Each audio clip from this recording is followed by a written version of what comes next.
आज Kaziranga national park में आखिर क्या हो रहा है। नमस्कार दोस्तों, चैनल को सब्सक्राइब करें और ऐसे ही महत्वपूर्ण विषयों पर और वीडियो बनाने के लिए मेरा समर्थन करें।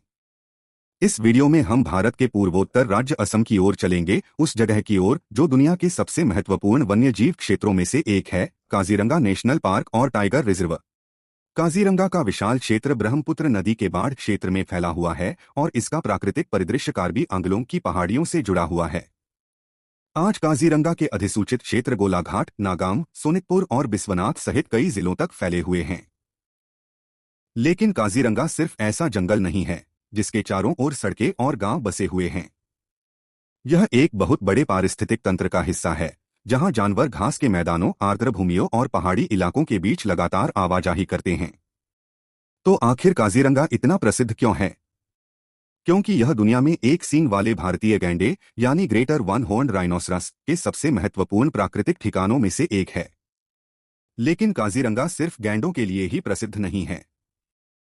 यहाँ बाघ, एशियाई हाथी, जंगली भैंसे, दलदली हिरण, तेंदुए, कई प्रजातियों के हिरण और हजारों तरह के पक्षी भी पाए जाते हैं। ब्रह्मपुत्र का बाढ़ क्षेत्र यहाँ के प्राकृतिक वातावरण को लगातार बदलता रहता है। यहाँ ऊंची हाथी घास, आर्द्र भूमियां, नदियां और जंगल मिलकर ऐसा वातावरण बनाते हैं जो हजारों जानवरों को भोजन और आश्रय प्रदान करता है। काजीरंगा को 1985 में यूनेस्को वर्ल्ड हेरिटेज साइट के रूप में शामिल किया गया था। लेकिन काजीरंगा आज जिस रूप में हमारे सामने है, वहां तक पहुंचने की इसकी कहानी कैसे शुरू हुई? इसकी संरक्षण यात्रा एक सदी से भी ज्यादा पुरानी है। 1974 में काजीरंगा को राष्ट्रीय उद्यान का दर्जा दिया गया। इसके बाद 2007 में इसे प्रोजेक्ट टाइगर के तहत टाइगर रिजर्व घोषित किया गया। नेशनल टाइगर कंजर्वेशन अथॉरिटी के अनुसार काजीरंगा का कोर क्षेत्र लगभग 625 वर्ग किलोमीटर और बफर क्षेत्र लगभग 548 वर्ग किलोमीटर है। और यह संरक्षण बेहद महत्वपूर्ण है, क्योंकि काजीरंगा कोई अलग थलग पड़ा हुआ द्वीप नहीं है। मानव और वन्यजीव संघर्ष। हर साल काजीरंगा के जानवरों को एक कठिन यात्रा से गुजरना पड़ता है। मानसून के दौरान ब्रह्मपुत्र और दूसरी नदियों का जलस्तर बढ़ जाता है और पार्क का एक बड़ा हिस्सा बाढ़ की चपेट में आ सकता है। जब बाढ़ का पानी बढ़ता है तो जानवर ऊंची जमीन की ओर जाने लगते हैं, खासकर कार्बी आंगलों की पहाड़ियों की तरफ। लेकिन पार्क और इन पहाड़ियों के बीच सड़कें, बस्तियां और मानवीय गतिविधियां मौजूद हैं। इन इलाकों से गुजरते समय जानवरों का सामना वाहनों, लोगों और कृषि क्षेत्रों से हो सकता है। असम वन विभाग ने भी यह बताया है कि जानवर कार्बी आंगलों की ओर जाने वाले कुछ खास माइग्रेशन रूट्स या कॉरिडोर का इस्तेमाल करते हैं। और इन आवाजाही के दौरान सड़क दुर्घटनाएं एक बड़ी चुनौती बन जाती हैं। एक सरकारी दस्तावेज के अनुसार सड़क दुर्घटनाओं में हर साल औसतन लगभग 25 जानवरों की मौत हो जाती है।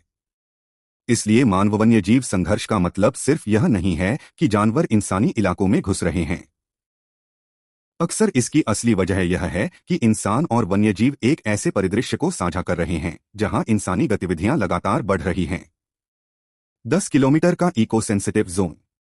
और यहीं से शुरू होती है आज की सबसे बड़ी बहस। असम सरकार ने काजीरंगा के आसपास के इको सेंसिटिव जोन यानी ESZ को लेकर एक प्रस्ताव रखा है। इसमें डिफॉल्ट रूप से लागू 10 किलोमीटर के क्षेत्र की जगह एक साइट स्पेसिफिक जोन की बात की गई है, जो कुछ स्थानों पर सिर्फ 1 किलोमीटर तक सीमित हो सकता है। लेकिन ऐसा क्यों? तर्क यह दिया जा रहा है कि पूरे संरक्षित क्षेत्र के चारों ओर एक समान 10 किलोमीटर का क्षेत्र वहां की अलग अलग स्थानीय परिस्थितियों को पूरी तरह नहीं दर्शाता। काजीरंगा के आसपास गांव हैं, सड़कें हैं, पहले से मौजूद बस्तियां हैं, पर्यटन से जुड़ा बुनियादी ढांचा है और ऐसे क्षेत्र भी हैं जहां लोग लंबे समय से रहते और काम करते आए हैं। सरकार का कहना है कि विकास की जरूरतों को देखते हुए हर जगह एक जैसी दूरी लागू करने के बजाय साइट स्पेसिफिक रेगुलेशन यानी स्थानीय परिस्थितियों के अनुसार अलग अलग नियम बनाए जाने चाहिए। हाल की रिपोर्टों के अनुसार यह प्रस्ताव शहरीकरण और विकास की जरूरतों से भी जुड़ा हुआ है। लेकिन यहाँ एक महत्वपूर्ण बात समझना जरूरी है।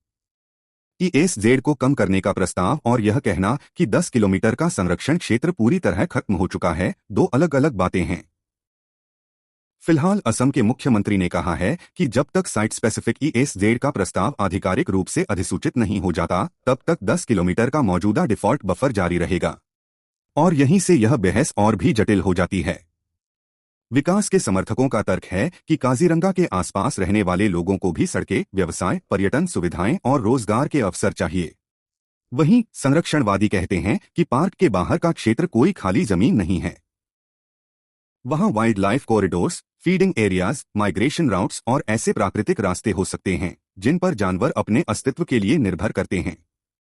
इसलिए असली सवाल सिर्फ यह नहीं है कि 10 किलोमीटर होना चाहिए या 1 किलोमीटर।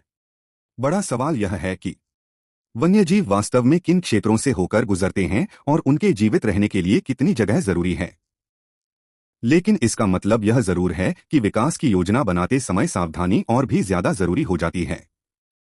सबसे महत्वपूर्ण सवाल होना चाहिए, कौन से क्षेत्र विकास के लिए सुरक्षित हैं और कौन से क्षेत्र वन्यजीवों की आवाजाही के लिए खुले रखना जरूरी है। जानवर सीमाओं को नहीं समझते, वन्यजीव जिला सीमाओं को नहीं समझते। एक बाघ नक्शा देखकर यह नहीं कहता कि यह काजीरंगा नेशनल पार्क की सीमा है, इसलिए मैं इसे पार नहीं कर सकता। एक हाथी इको सेंसिटिव जोन की अधिसूचना नहीं समझता। एक गैंडा यह नहीं जानता कि गांव कहां खत्म होता है और संरक्षित क्षेत्र कहां से शुरू होता है। जानवर बस भोजन, पानी, आश्रय और अपने पारंपरिक रास्तों का अनुसरण करते हैं। अगर ये रास्ते खत्म हो जाते हैं तो जानवर भी उनके साथ खत्म नहीं हो जाते।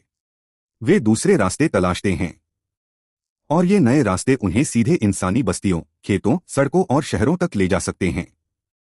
यहीं से मानव वन्यजीव संघर्ष बढ़ने की संभावना पैदा होती है और इसकी कीमत सिर्फ वन्यजीवों को ही नहीं बल्कि इंसानों को भी चुकानी पड़ सकती है। जंगल सिर्फ जानवरों के लिए नहीं है। एक स्वस्थ जंगल हमें साफ पानी देता है, कार्बन को अपने अंदर संचित करता है, मिट्टी की रक्षा करता है, परागण करने वाले जीवों को सहारा देता है और पूरे पारिस्थितिक तंत्र का संतुलन बनाए रखने में मदद करता है। वन्यजीव पर्यटन भी हजारों लोगों की आजीविका का आधार है। गाइड्स, ड्राइवर, होटल, रेस्टोरेंट, स्थानीय व्यवसाय और आसपास रहने वाले समुदाय, कई लोगों की आय सीधे या अप्रत्यक्ष रूप से काजीरंगा से जुड़ी हुई है। एक यूनेस्को वर्ल्ड हेरिटेज साइट के रूप में काजीरंगा की अंतर्राष्ट्रीय पहचान खुद एक आर्थिक और सांस्कृतिक संपत्ति है। अगर विकास के कारण पूरा प्राकृतिक परिदृश्य छोटे छोटे हिस्सों में बंटने लगता है तो इसका नुकसान तुरंत दिखाई नहीं देगा। हो सकता है इसका असर कई साल बाद दिखाई दे, जैसे ज्यादा सड़क दुर्घटनाएं, फसलों को ज्यादा नुकसान, गांवों में ज्यादा वन्यजीवों का पहुंचना, मानव वन्यजीव संघर्ष में बढ़ोतरी और पहले से सीमित प्राकृतिक आवासों पर और ज्यादा दबाव। और एक बार अगर कोई इकोलॉजिकल कॉरिडोर हमेशा के लिए खत्म हो गया तो उसे दोबारा बनाना बेहद मुश्किल हो सकता है। काजीरंगा एक चौराहे पर, इसलिए आज काजीरंगा एक तरह के चौराहे पर खड़ा है।